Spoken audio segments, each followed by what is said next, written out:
right, everybody, welcome to the Ducross Brothers Sports Warriors. I'm Tristan Ducross. On my side, as always, my partner in crime, the one and only Sean Ducross. As you can clearly see, we are right now doing it from our home because, as you guys know, we have some little family stuff that we need to take care of, some personal stuff that we need to take care of first and foremost. But in the meantime, why not continue to try to give you the best quality show that we can give you? And here we are for everybody's viewing pleasure.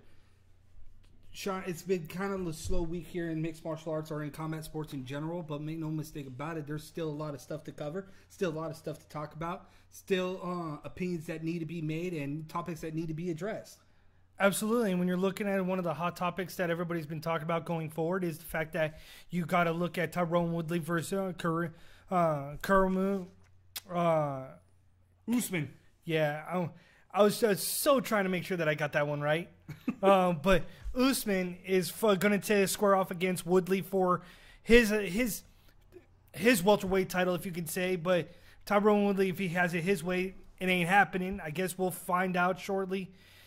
We've seen Usman post on Instagram regarding that the contract is signed and everything else like that. So it's interesting, tell of two sides about where we're at with this fight. But when you look at Tyron Woodley versus Usman, it is a very intriguing fight on how we got here. Considering that about a year ago, we were talking about Colby Covington versus Woodley. That Colby Covington was talking it up and saying, this is the fight. We are the fight. And we're the money fight. And when you look at this and see, well, apparently they're not the money fight. How much more is it going to take for Colby Covington, who's the interim title, holding the interim title, to get an opportunity to change it over and to give the opportunity to fight at a next level? And Colby Covington keeps seemingly gets the runaround and gets the rub because he talks too much or he says too much that's too brash for some fans or for the liking of Dana White. You look at his record, 14-1, and he's 9-1 in the UFC, and you're like, well, he's the interim title. Well, interim title champ versus world champ, a.k.a. the fake champion. We shouldn't even be having this conversation. We shouldn't even be here, but we are. And the interesting thing is about Usman, in a roundabout way, Usman could be the most stylistic or problematic fight for Tyron Woodley. Because you look at Colby Covington, yeah, he can take you down. Yeah, he can throw hands with the best of them. But Usman can do it all. He can either strike or he can take it to the ground. He's either a stand-up fighter or he's a ground fighter. And you look at the situation and you're like, well, Usman wants this opportunity. Usman is your typical, yeah, you know what? This is the fighter that you want to have. And when you look at it and you're like, well, Usman takes fights on short notice. He competes at a high level. And he defends takedowns. So why wouldn't you want Usman as your number one contender? Why wouldn't you want him in this title reign opportunity? It makes no sense why you'd want Colby Covington. Because Colby Covington has not fought Tristan since he beat RDA. And the fact that every single time you talk about these title champions, these contenders, right? The thing that bugs me the most about these title contenders or Colby Covington's situation is that if you think about it, Sean, Tyron Woodley and Colby Covington are almost in the same exact predicament if you think about it. Because Tyron Woodley here's a guy, right, that has been bashed on several different media outlets, on several different times by Dana White about him not being active, about him picking and choosing his fights. But hasn't Colby Covington have done a lot of the same stuff? Not allowing the pressure to get to him, not allowing some outside forces to dictate when and who he should defend his title against, right? Yeah. So even though Tyron Woodley continues to say, I'm going to be more active, I'm going to do X, Y, and Z. To what extent is more active? Because as of right now, he still hasn't fought. He's still on the iffy card on whether or not he's going to take the Usman fight. He's still thinking about other avenues. And the key word there is still. Like, he's not taking anything seriously as a world champ. Like, you look at his numbers, and his numbers say, well, you know, Colby's 14-1. You got Tyrone that's had 19 fights, ran off several wins in the UFC. Usman has done the exact same thing. Undefeated in the UFC. 13 consecutive straight wins. He started off his career. He started off his career, Tristan. He started his career off at 1-1. Usman did 1-1. He's ran off 13 wins in a row, 9 wins in the UFC. The guy has racked off finishes. He's racked off unanimous decisions. The last 3 have gone unanimous. Unanimous to the point that you didn't doubt he won that fight. You didn't doubt he won that fight. Only credit to fame for Colby Covington is the fact that he beat RDA. He did something many people thought he couldn't do. And we were mentioning it that back when Colby Covington was fighting RDA, the only time we even knew who really Colby Covington was because of his debut in Impact Wrestling. Right. I was just going to say that. The only reason why many people knew about Colby Covington was Impact Wrestling. Like, people tend to forget that the boys from his camp was all on Impact Wrestling. You also have to understand that this is a guy that makes money off of his mouth, not about his talent. Yes, he won a championship. I get it. Cool. Anybody at any given time can win a title, given the right circumstances, given the right time, and if you put it all together, your hand can be raised. But you have to do the work. Colby Covington, I get the feeling like he got the title, the fake title, and he's kind of sitting on his laurels like, it's okay. I did what I did. Now you guys have to come after me. Like, he's really the A side. Like, he's not a Floyd Mayweather. He ain't no A side. He's not, and we'll talk about this a little bit later about the boxing changing the economic game, and we'll tell you that because nobody's talking about it, and I don't know why. But if you're a combat sports talk show, you should be talking about all combat sports talk show, not just about mixed martial arts. Because boxing is transcending what the economics of the fight game is all about. We're going to talk about that. But you don't dictate. You don't adjust your position of power because you have a title. You have a fake title. You have an interim title. You have a title that you think yourself entitled to. Does not mean that you get to say, hey, well, ball's in my court, not yours. The way that it should work is that if you're rocking an interim title, yo, dude, that should be your #1 contender. You shouldn't even be discussing about somebody else behind the food chain creeping up on you and taking your title shot. Whether you like the guy or not, he's your interim title holder. He should be competing in the world title fight. Absolutely. You've already worked up this workload of media between Woodley and Covington on social media, blasting everybody and saying, you know what? Oh, I'm going to murder this guy, or I'm going to do this to this guy. That's already money there. You're already going to get fans buying into it because Tyron Woodley typically doesn't talk.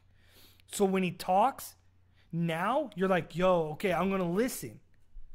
Colby Covington talks. He talked his way into the title fight. He talked his way into the situation.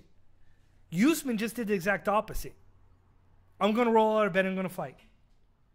At that point, you as a champion or a potential champion, right? You want to look at Usman as everything that you want in a champion because of his personal stuff that he's gone through to get to where he's at right now and continue to push through and kick that door down like many of us have tried. And he's right there trying to do it. Man, you got to stop all this hearsay and all this naysayers because I'm sorry, he deserves it, man. Yeah, so it's hard for me to sit back and say either or with this situation. Right. Are you for? Are you against? I can play it on both sides of the spectrum. I don't have an issue with it. But what somebody does have an issue with is Fabricio Werdum comes out and says, I'm buying my way out of the UFC. When was the last time you saw somebody say that I'm talking my way out of the UFC to get my release? Again, I think that because of the economics and the standpoint that we are at right now in mixed martial arts and combat sports in general, I think when you're looking at Werdum and what he's done and what he's accomplished in the history of mixed martial arts, let alone from Strikeforce to the UFC and such, I think the way that you cut it, the way that you look at it, Werdum has every right to say, you know what, I'm going to talk myself out of here because I deserve a little bit more. I don't discredit what he's saying, but what I do have an issue with is that this guy's last couple of fights has been suspect at best. Yeah, and you're talking about why is he even negotiating a buyout of his own contract when the guy's suspended by USADA for 2 years.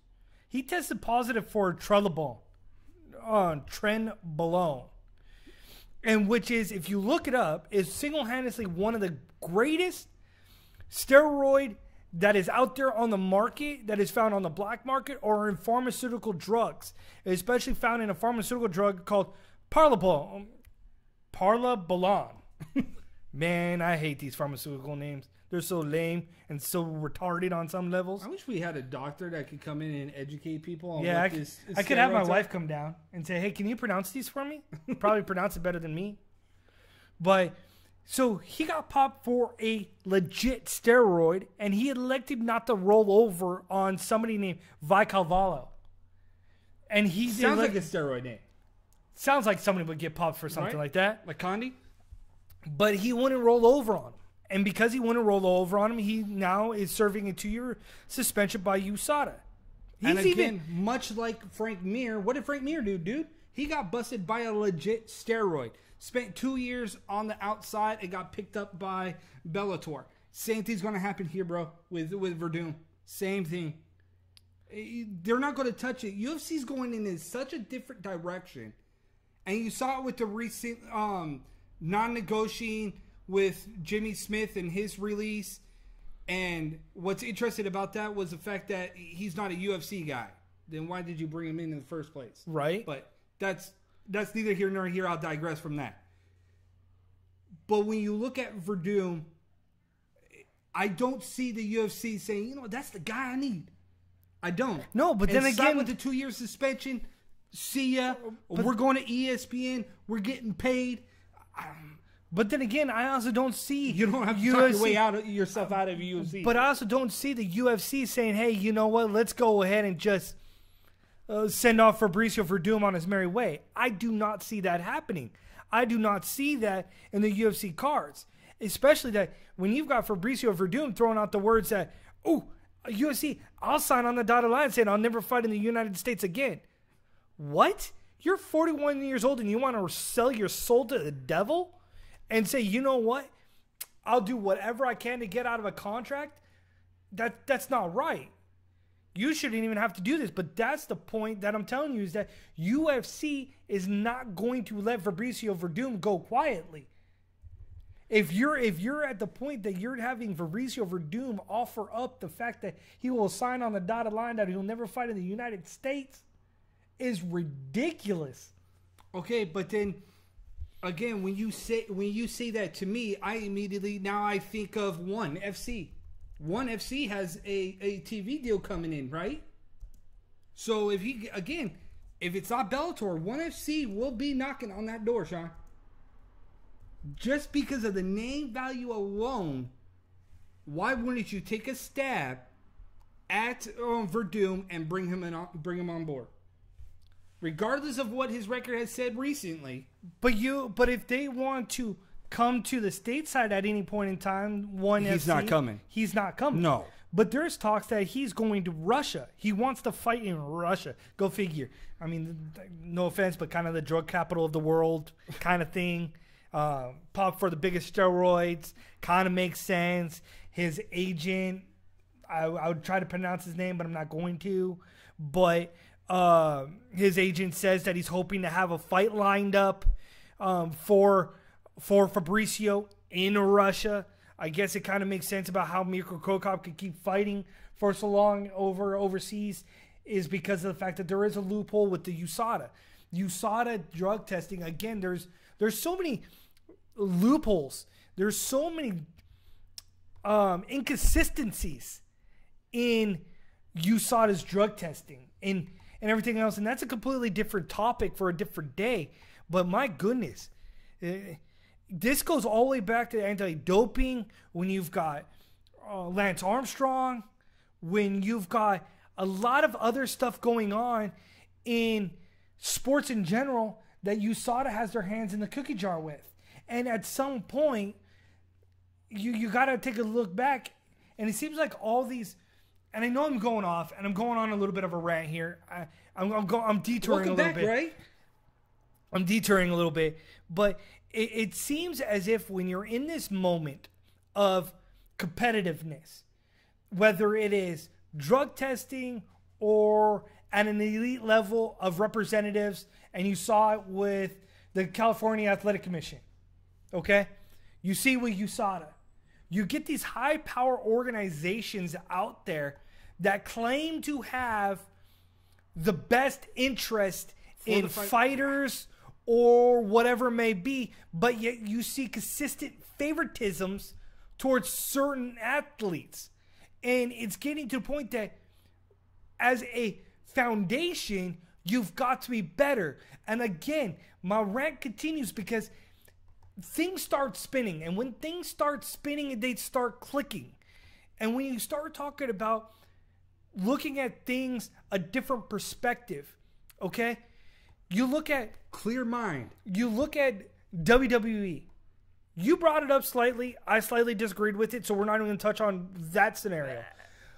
But the interesting thing, though, is that WWE, when a fighter gets hurt or whatever it may be, they will go ahead and try to help you by putting you into rehab. But they don't offer medical benefits to the wrestlers themselves. Because the wrestlers have to go out and get their own medical insurance. And see, we talk about what exactly can you give back to a sport of a fighter, a wrestler, or whatever it may be. The presser from All Elite Wrestling this past week, AEW, said it best. The wrestlers, the rumor going around the talk of the circle is that the wrestlers are going to be paid and compensated where they will receive medical benefits as if they are a legitimate worker or employer of AEW. That is being presented right now in this circle because of the president and CEO, Tony Khan. So if a wrestling promotion can change the tide and make a wrestler employee and pay their workers the insurance, then why can't everybody else start taking notice and start taking accountability and holding everybody else on a higher standard? Sean, you want to talk about there's sometimes that we go in our own different direction. We go where we want to go. The thing that you just brought up is that the WWE in wrestling has independent contracts. Kind of think about it this way too, Sean. Think about it this way. UFC is kind of like independent contractors. You as fighters, it is on your dime to how much money you make. It's on your dime. It's on your dime to promote. What if we change the narrative a little bit? Instead of talking about the so-called unions, right? What if we start talking to fighters about actually being employed by a company? Yeah. Take away the narrative about the union. Apparently that's the a good union point. Ain't never going to happen. But how about this? How about fair is fair and fair is reality? How about we change the companies, the way that companies treat fighters and the way that the companies bring in fighters? How about we treat them as workers, as such, and we give them the medical benefits? Because that's one thing that they don't necessarily get get a full hand in the cookie jar for. So why not do something like that? Why not treat them equal as everybody else? Treat them fairly if they're going to fight for your promotion and they're going to fight for you.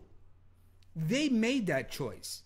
They made that choice to either brand UFC, brand Bellator, brand ONE FC, brand Rising. That's the fighter's call. But to put all the daunting task about you have to promote yourself, you have to make the money. It's up to you about how to make a lot of money. Well, how about we change that? And that's the thing. You hit it, Tristan. I mean, that's a straight up legit answer. And AEW is at the point that they're like, you know what? In the words of Chris Jericho, let's change the universe. Change the world. So they're changing the narrative in wrestling. Who will be the first to change the narrative in combat sports? Who will be the first one to step up and value the fighters in their company? That'll be the question. Because you brought up the thing. Everybody throws out the union. We've been throwing it out for a decade about a union. And yet, it just gets thrown away every time. Yeah, it gets dismissed. So, if you're worried about the... One Up MMA in the chat room said, whatever happened to the union with Bjorn, GSP, Cowboy, those guys tried to start. Bruh, it was just all talk. Smoke and mirrors. Get people scared. Get people antsy to talk about. Think about it as, well, it was just clickbait. More with the new Cross Brothers, the Sports Warriors. Right here, we're back in the Warriors' den. One step at a time is the way we know how to do it. Sean, we got coming up, we got boxing. I told you that we were going to talk about something that's going to change the economic world, the landscape. And ain't nobody talking about it. If you're a combat sports talk show, you should be. We're the new Cross Brothers Sports Warriors. Cross that line. We'll be right back. More with the new Cross Brothers.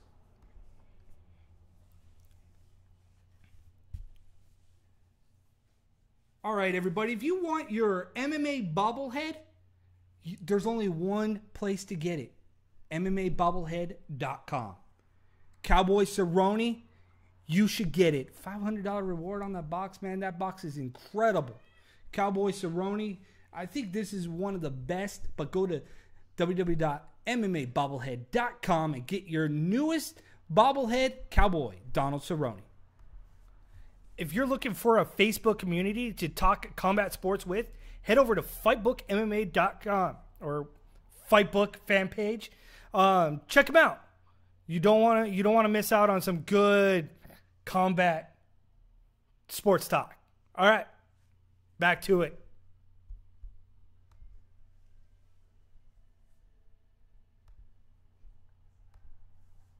All right, everybody, we are back. We are the Cross Brothers Sports Warriors, your one-stop shop for all that is combat sports. The realest, the most opinionated combat sports talk show that's on the internet right now. We are your boys. I'm Tristan Ducross. This is my brother, Sean Ducross, the Sports Warriors. Sean, what's incredible is that boxing, there's a lot of boxing that is coming up. There's a lot of people that, well, everybody's talking about ESPN and MMA. ESPN Plus and MMA. Well, last time I checked, ESPN has Top Rank 2, right? Yeah, and that's the thing is that you're talking about top-ranked boxing, and you're talking about Amir Khan. You're talking about Terrence Crawford that is getting ready to come down the pipe. And when you're looking at Amir Khan versus Terrence Crawford, you're like, on paper, you're like, yo, Amir Khan, you ready to get knocked out again like you did against Canelo? Right. Like, I get why you did this, because there's many speculation that we're going to see Amir Khan versus that of Kell Brook. That was the bout that everybody was going to see. UK versus UK. Fair is fair. And when you see this Amir Khan versus Terrence Crawford, you're like, I see you, Amir Khan. Because Amir Khan's been talking about that, how for quite some time, he wanted another title shot. He wanted another title run. Did you know that Amir Khan has not held a title in 8 years? Yeah. Amir Khan has not held a title since 2011 when he lost to Lamont Patterson. And we talk about Amir Khan as this guy that used to be this guy that was climbing that ladder, that pedestal to become the man that everybody thought he could be. And then he hit the canvas and was lights out. People questioned about whether or not he was ever going to come back from it. Did it? Yeah. 2 fights later, he's knocked out a person, had to basically rise from the dead, get his butt off the canvas, and come and get another victory. He did that. Adversity has always been this guy's MO because people thought that he should be better than what he is, should be somewhere where he isn't. But why is he taking this fight? Is it about fame? Is it about money? No, it's about neither, because he's gotten the money. He's gotten the fame. But it is somewhat about. I would think that some of it is about the money because he's getting the largest payday. Yes. In his career, and Amir Khan is getting $5 million for this fight, dude. $5 million.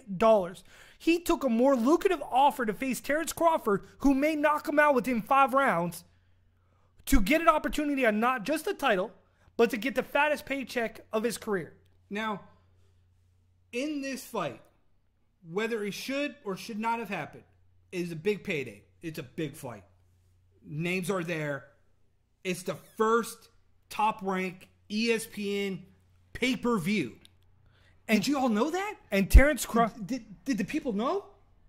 ESPN throwing a pay-per-view? Not just a streaming service. Apparently pay-per-view. Not a streaming service. Y'all didn't know? Pay-per-view, folks. ESPN on pay-per-view. When was the last time that ESPN did a pay-per-view? But that's the thing, is that you're looking at this and you're saying, well, there's so many big things on this horizon. Terrence Crawford took this fight because of the fact that Amir Khan, on paper, is the biggest fight name that he has fought at this time in his career. And who can sell tickets, because Crawford can't? Well, that's the other thing that I was looking at, Tristan, is that so you're talking about Amir Khan and you're talking about Crawford, okay?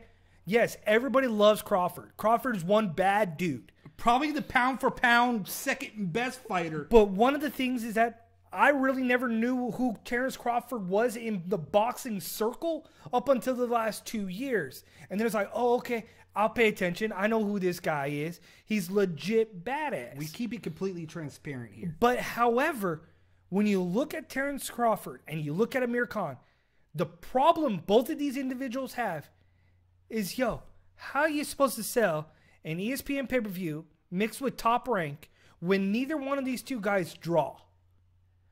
Terrence Crawford's fan base is primarily based out of Nebraska. He has consistently not sold well on a pay-per-view. Amir Khan typically has only sold in the UK. So he has looked and spoken about taking this fight, and it's like, well, why exactly are these fighters and individuals competing when they're not even going to sell a card? You got to understand that at some point when you're looking at the future of this, that you got to be able to sell yourselves. We've talked about it. It's all about buy rates. What are you going to do? How's the next level? Well, the next level says you got to sell yourselves.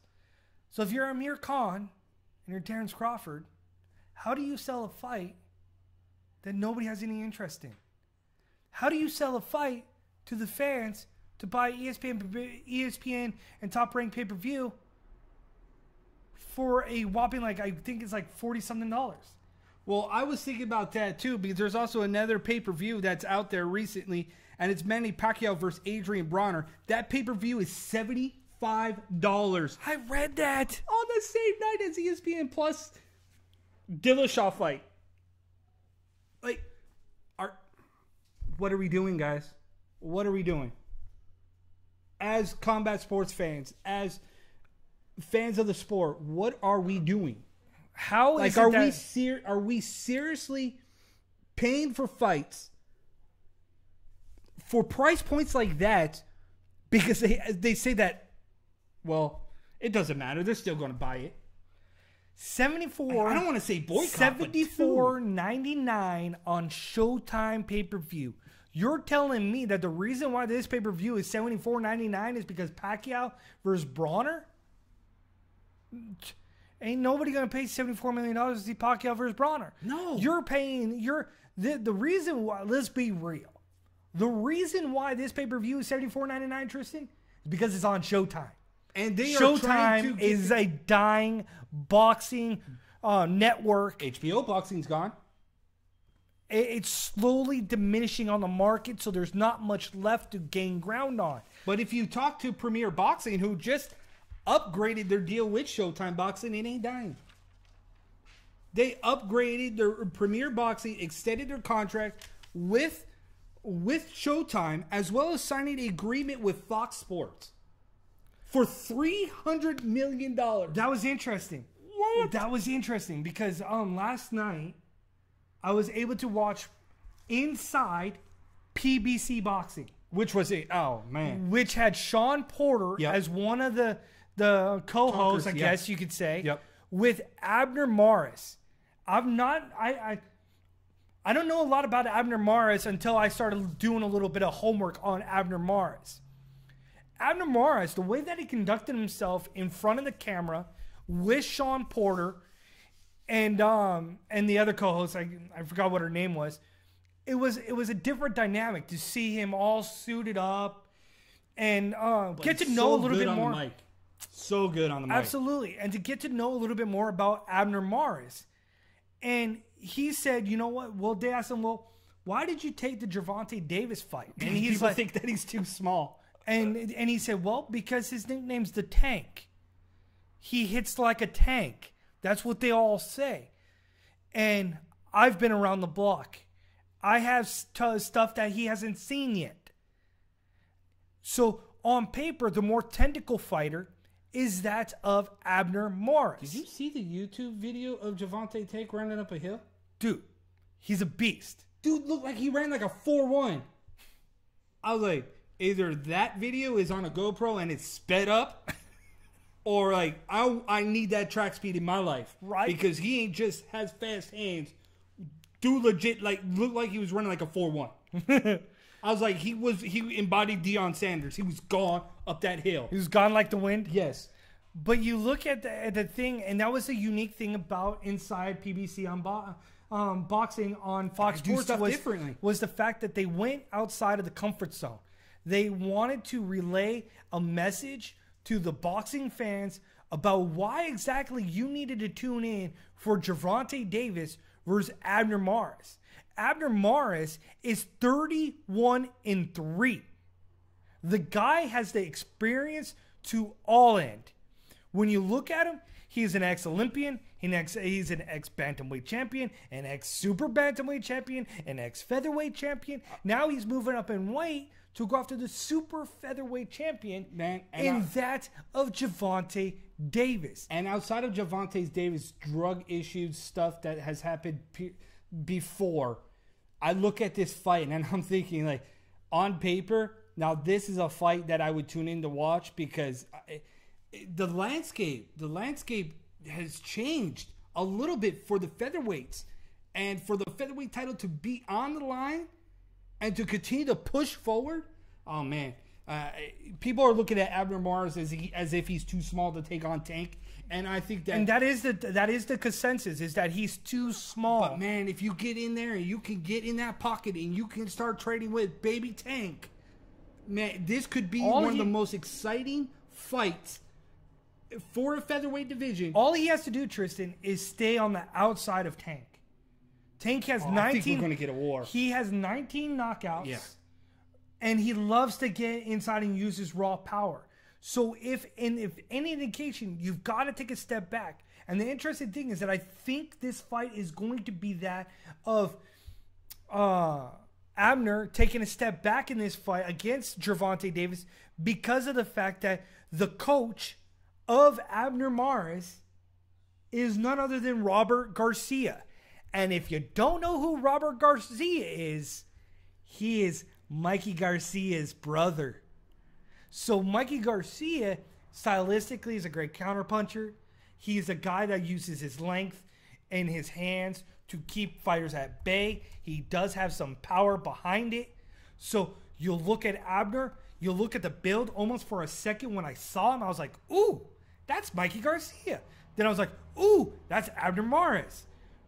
Very similar in stylistic, in their approach and how they look to the camera, at least, is they look very similar. And when I looked at him, I was like, ooh, I could have got tripped up on that. And you're looking at Gervonta Davis. The thing is that, yeah, you know what? He's got the WBA 130 title. Yeah, that's cool. But he lost his other title because he didn't make weight. Guess what happens if he doesn't make weight? He loses his title. And Robert Garcia says there will be no fight. He cannot come over 3 pounds, cannot come over 5 pounds, can't come over 7 pounds. Don't know why he did those intervals. But he did those intervals and says that he cannot come in basically any weight over than what he's allotted to be, or else this fight does not take place. And this is on Showtime TV. So this, if you already had the paid subscription to that of Showtime, at least this one is not $74.99. Right? But in the meantime, we're going to take a quick break and come back and finish up that. I wanted to talk about this. The economic landscape. We briefly just talked about a little bit of nuggets. Man, you have no idea what you're about to hear. More with the New Cross Brothers Sports Warriors with Sean and Tristan New Cross. We'll be right back. Fightbook MMA, the best and the most intuitive Fightbook fan page for combat sports. You need to get at it. If you don't know, now you know. MMAbobblehead.com. Head over there now and get your MMA bobbleheads. Get your Donald Cerrone. Get your T-City.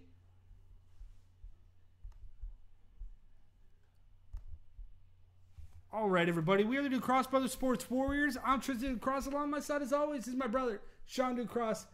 We are back. It kind of feels good to be back behind the camera and continue to talk and help out you guys to give you a different platform for combat sports, not just MMA, Muay Thai, boxing, you name it. We got you covered here. We're going to give you hard-hitting facts. We're going to give you our opinions, just the way we know how to do it. Sean, in the meantime, hey, Matthew Padilla, dude, congratulations on the cover of Tough Enough, making that poster, my man. You deserve that. But the landscape of boxing, man, I'm gonna give you guys some nuggets here because ain't nobody talking about it, and it kind of puzzled me as to why. Because we just talked about Terrence Crawford and Amir Khan getting upwards of $5 million just to take a fight. Sean, can you just throw up a graphic real quick and show this about who I'm about to mention here?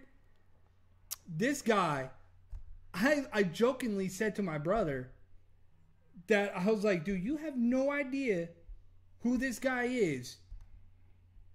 And, well, apparently the graphic's not going to work because my brother can't get it to show up.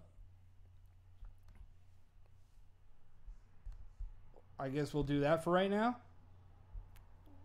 This guy, I don't know why he didn't show up, but the guy that my brother just threw up real quick, that guy's name is a gentleman by the name of Tevin Farmer. So go ahead. I'll wait. This guy, Tevin Farmer. I've been following boxing for years. Some boxers I haven't really paid attention to because I didn't know who they were. But again, for Sean and I, we do a deep dive to find out who these guys are. Tevin Farmer, IBF junior lightweight. 2 title defenses now on the zone, Sean. On the zone. I told you that the landscape has changed, and I'm going to tell you exactly why. I'm going to tell you about this fighter, and then I'll break it down to what is going on right now in boxing, in the combat sports world, because, man, this blew my mind. Tevin Farmer, IBF junior lightweight, 2 title defense on the zone. He fought a guy named Agawa in 2017 claimed $70,000. Decides to sign with Matchroom Boxing. If y'all know who Matchroom Boxing is, right? It's part of the Zone. Right? Signs a 4-fight deal. Guaranteed money in his pocket? $2 million. His KO of James Tenson? $700,000. He got paid. A guy named Andre versus Billy Joe Saunders. If Saunders did not get caught cheating with steroids, $2.3 million. Andre made $800,000. Why I'm giving you those little notables is because Top Rank dropped HBO. They joined ESPN. Signing a lucrative deal with ESPN and ESPN Plus. It's all about the streaming networks, Tristan. That's what it's coming down to. If you could stream to the media, if you could get yourself out to a wider base, it makes more sense. And when you're looking at the wave of the future, I mean, we were just talking about it the other day. It's like, why are we paying for Spectrum if you can get everything that's on streaming networks? Why are you paying an arm and a leg for something that you technically don't need? And I guess that it's the millennial way. Yeah. Is, well, cool. I can sit here and just chill. And I can do everything I want from my own home. I mean, for crying out loud, remember that era when they said, oh, Netflix and chill? Remember that era? You can thank the millennials for that one. So to see that the evolution of where we're going is all about acceptance.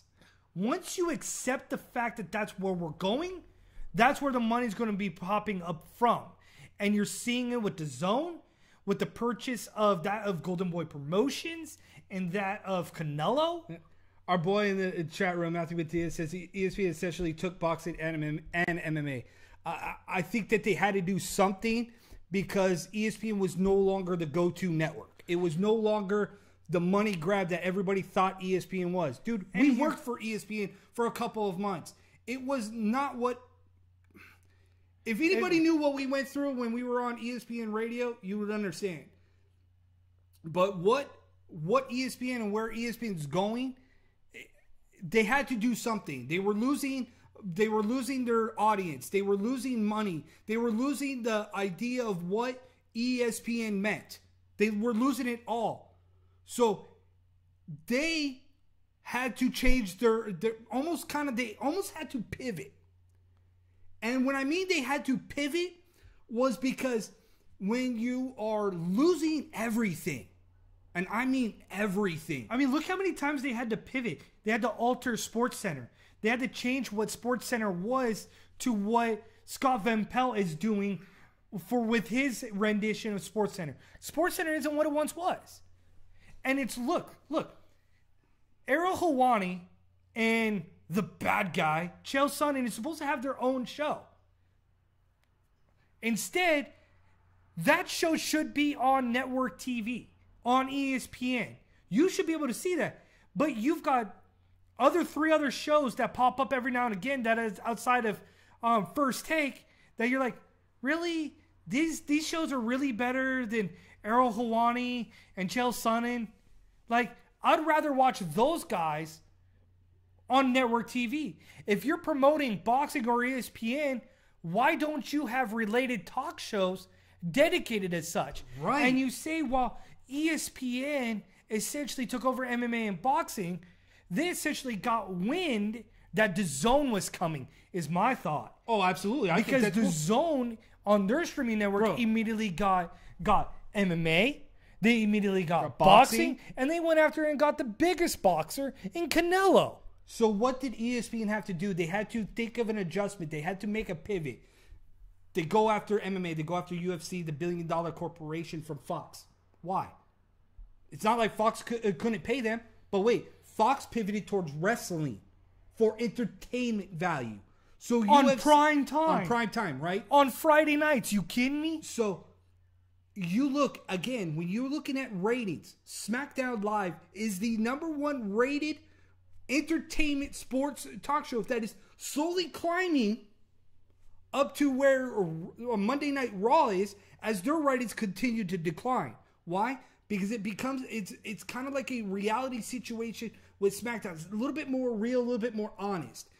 So they pivoted towards that way.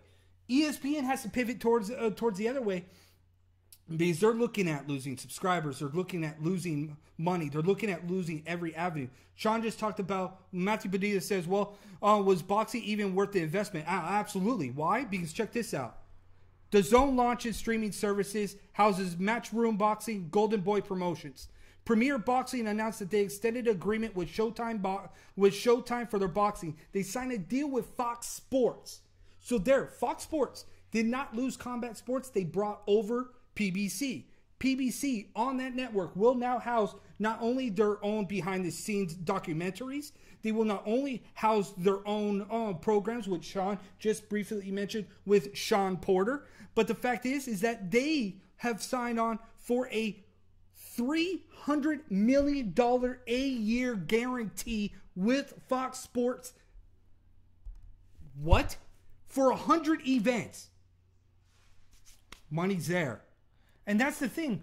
No matter how much we've always said that boxing is a dying breed, it's just not there. We keep getting proved wrong over and over again because these boxers still find ways to get millions of dollars where combat fighters like MMA guys continue to struggle to get paid what they're really worth. Again, here's something. So Top Rank, which is ESPN, Matchroom with the Zone, right? These two conglomerates right now have an agreement that with boxing is that you have mandated world championship fights. You have them. Top Rank and Matchroom, every single time they have to come to an agreement that they have a bidding war about who gets the rights for said big fight. Here's one. You want to talk about a bidding war? Just the sanction of WBO junior welterweight title fight between Maurice Hooker and Alex Saucedo. Matchroom is Maurice Hooker. Alex Saucedo is Top Rank. Both of those own their contracts, so keep that in mind. A bid was placed in for $70,000. ESPN put that bid in and got that fight for Top Rank over the Zone. Hooker, though, Matchbox guy, got $1.2 million. Saucedo? And Billy Joe Saunders got popped for cheating. Yes, Billy Joe Saunders got popped for cheating. And he got paid $2.3 million? Yes. See? Hold on. But there was a 75-25 split in that contract between Top Rank, the Zone, ESPN, everybody that was all in that. Saucedo only got $400,000 paid out. Top Rank then lost to Adonis Stevenson versus Alexander Golstick, the guy that put Adonis Stevenson in a coma. Stevenson in a coma. Just woke up, by the way. Yeah, and is moving his limbs, is able to talk. But check this out, right? Ooh. So he woke up from his coma and said, hey, guess what, dude? You got $1.2 million. $1.2 million. He woke up from a coma. Here's your check. Goldzick got $661,817 and then also cleared another $210,000, which was a 10% of the winning bid from the house, and took the title back to Top Ranking ESPN. Man, see? We're talking about the economic landscape, bro. The economic landscape, I'm telling you. Go ahead. Look on the internet. Look around. Who's talking about the economics right now that we just did for everybody that is viewing the Ducross Brothers Sports Warriors? We keep saying that the change the narrative, it's not just a word to us. It's a factual thing that we do because we need people to understand that there's more than just lip service when you are watching our show or you're out there trying to get that next bite. Well, what was it? I was talking the other day to one of my coworkers, and kind of talk. I mean, it's funny how that when we get back into our shtick and we start figuring things out and we start going, like at the start of the show, it's a little rocky until we start figuring out a groove again because we've been gone for a while. Yes. It takes a minute to figure out a groove. Now we're grooving. And you talk about changing the narrative, or like our favorite phrase is evolution of a fighter. And, well, you want to talk about changing the narrative? Well, I was talking to one of my coworkers, David, the other day. We were talking about statistics. Everybody's quick about throwing out statistics at that's the end-all, be-all. Yep. Like, Always has been. Stats are it. So you're telling me that a guy can throw the ball 40 times for 390 yards, still lose the game, but oh my God, he had a great game. Like, no. You can throw the ball 40 times, but break down the narrative of the entire game and tell me what the entire process of the game was. How did he play? What did he do in this moment? How did he break down these blitzes? Did most of his yards come in the 2-minute offense? Like in the Alabama game, Tua, their quarterback, was 14 of 26 or something like that in the game. Threw a 62-yard bomb. Good portion of the trunk of his yards came in that one moment. And everybody said Tua had a great game. Tua had statistically one of his worst games on paper than he had his entire season. Yeah. But because of the fact that if you look at his stats, it said he blew everybody away. Yeah. So then why did they lose? He didn't play his best game. But that's where everybody's so quick to judge. If you're going to throw out facts, throw out with something else back and following right back behind it to give it a little bit more cushion. Don't throw out facts and go, deuces, I'm out. Because like this, when you're looking at the broadcasting deals and the networks, money don't lie. Facts don't lie. And the fact that now they are bringing boxing back to the forefront. And we have always said that there's so many boxers, there's so many titles. How can you get people invested in boxing again? How can you bring fighters back? Well, Manny Pacquiao signed with PBC. We will see Manny Pacquiao on free TV. That's the direction that we are going. Fight fans want quality fights at an equal or greater value. Not equal or greater value money-wise where you have to pay for it. We as fight fans deserve more. And in the coming months, in the coming years, the landscape of combat sports will continue to take shape. Will continue to change the landscape. Because there will be more combat sports on your TV. There will be more ways to pull content on your streaming services.